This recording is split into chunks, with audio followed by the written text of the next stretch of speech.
na moja kwa moja na kupeleka katika mkutano kati ya wanahabari na Inspector Generali wa polisi ambaye ni Joseph Boinnet na vile kaimu waziri wa ulinzi ambao hivi sasa anahutubia wanahabari. And the plans made by some select formations, and as the leadership of the National Police Service, we are satisfied with the plans made by the regions, and to say that overall we are set and ready to support the IBC to organize the general elections. We invited the Cabinet Secretary, Dr. Matiang'i, who is acting in the docket of Interior and Coordination of National Government, to speak to the officers and formally close the meeting. With those few remarks, I wish to invite the Cabinet Secretary to make his remarks to you. Thank you very much, and welcome, CS. Thank you. After the CS makes his remarks, you take 3 or 4 questions, and then we close. Right. Thank you very much, IG, and the Deputy Inspectors General, our friend the DCI, and all the regional commanders who are here this afternoon. Ladies and gentlemen from the press, I think, first of all, it is fair to begin my remarks by apologizing to you. We have kept you here longer than we should have, because our plan and understanding was that we were going to start this at 5:30. We are sorry it took slightly longer because we were completing our discussions and we wanted to tie up the loose ends, especially because this is our final collective briefing just before the elections next week. So we wanted to be sure that we, as I said last week, we have crossed all the T's and dotted all the I's.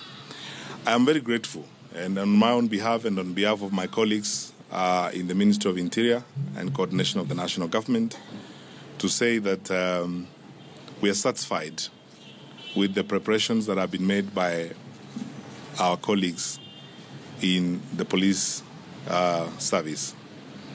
I have had the opportunity to listen to a very comprehensive briefing on the preparations that have been made around the country to facilitate the IEBC to conduct the forthcoming general elections.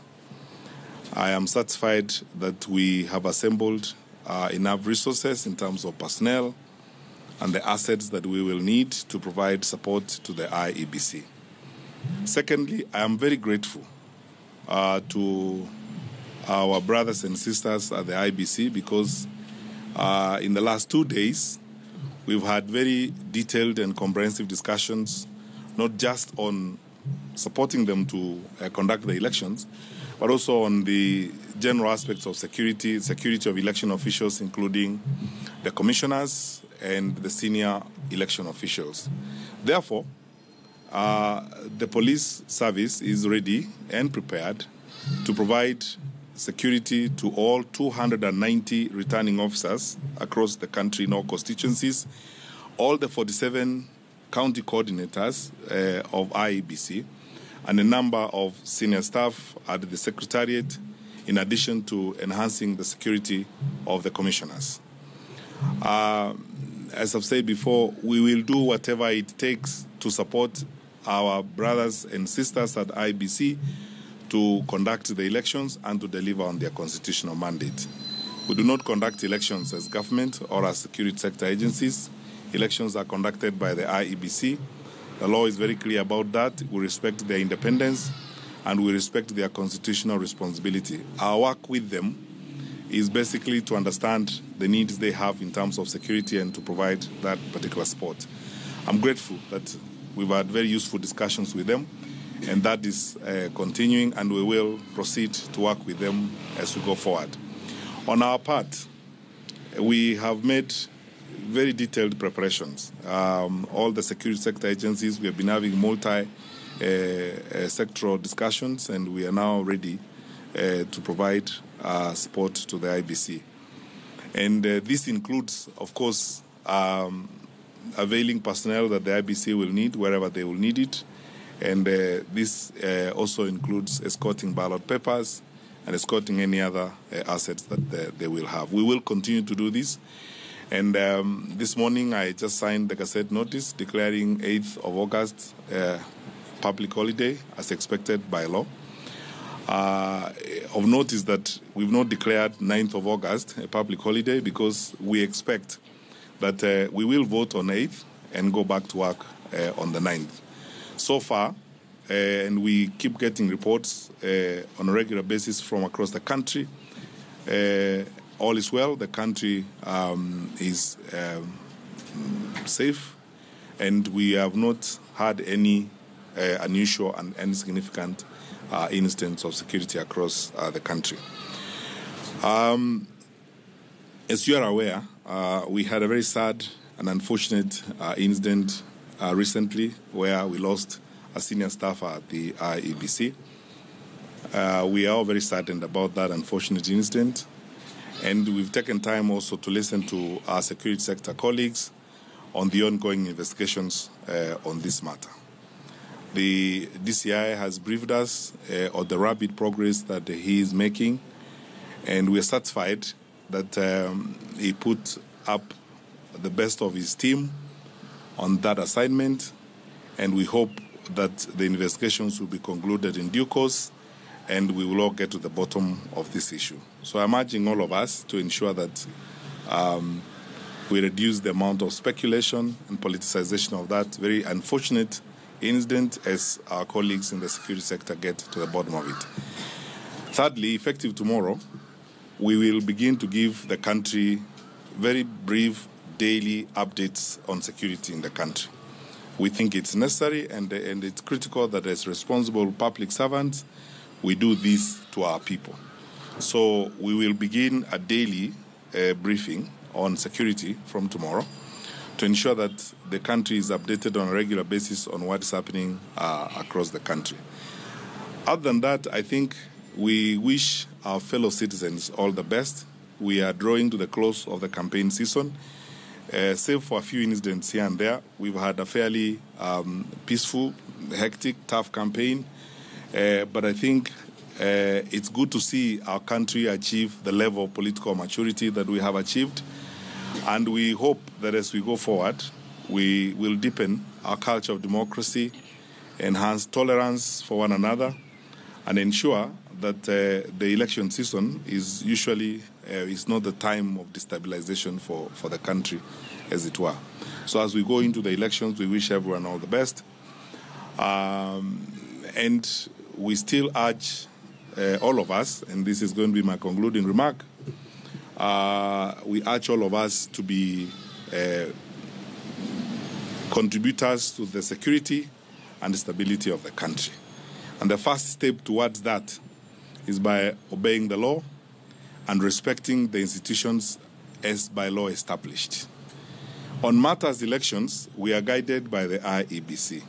Even we as government are guided by IEBC on what we would do and how we would go about it. And we will do what the IEBC requires us to do. IEBC has published regulations and guidelines on how elections will be conducted, who they expect at the polling stations, and the first step towards ensuring that we have peace through this period is ensuring that we obey what the IEBC has told us. Wake up at 6 o'clock in the morning, go to the polling station, queue peacefully, vote, and go home. That is what we've been advised to do by the IEBC. That's what the law prescribes, and that's what we will do. On our part, we will enforce the law. We will not do anything outside the law, and we will not do anything outside what IEBC has guided us. So we will enforce it and ensure that who IEBC requires or allows to be at the polling station is who will be at the polling station. And anything else, we will do what the law allows us to do, and I promise you, we will be very firm about it, because this is critical, and whatever is inimical to the stability and peace of the electoral period must be dealt with firmly, fairly, and expeditiously. So we will do our part to ensure that this is done. Very lastly, I want to thank my colleagues in the security sector. I thank the the IG and his team. I thank the DCI for the work they continue to do. And I want to invite fellow Kenyans to slowly begin changing our attitudes about some of the things that we think and do. Our colleagues in uniform make a lot of sacrifices for all of us. They serve their country with commitment and with dedication. It is also our part to support them. And where there are issues that we need to address, we do so as patriotic citizens who love their country, who are interested in seeing positive change and who are interested in seeing progress. We should cooperate with our police and our security sector colleagues, work with them to ensure that their work is made easier, not much more difficult, as it were. And we will remain very, very steadfast and committed to ensuring that our country remains peaceful.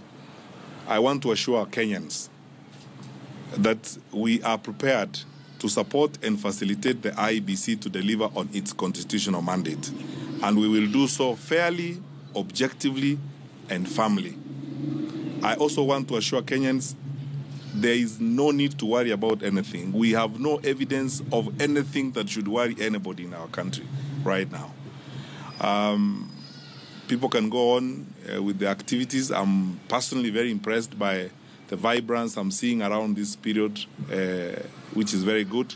I know that there are Kenyans who registered to vote up country or outside the urban areas and would like to join their families so that they can exercise their democratic right. We support them. We wish them well as they travel. The IG has given the appropriate instructions to his teams that are managing traffic to ensure that fellow citizens who are traveling from one part of the country to another for purposes of joining their families to vote are doing so without any undue disturbance or hindrance. Na mtazamaji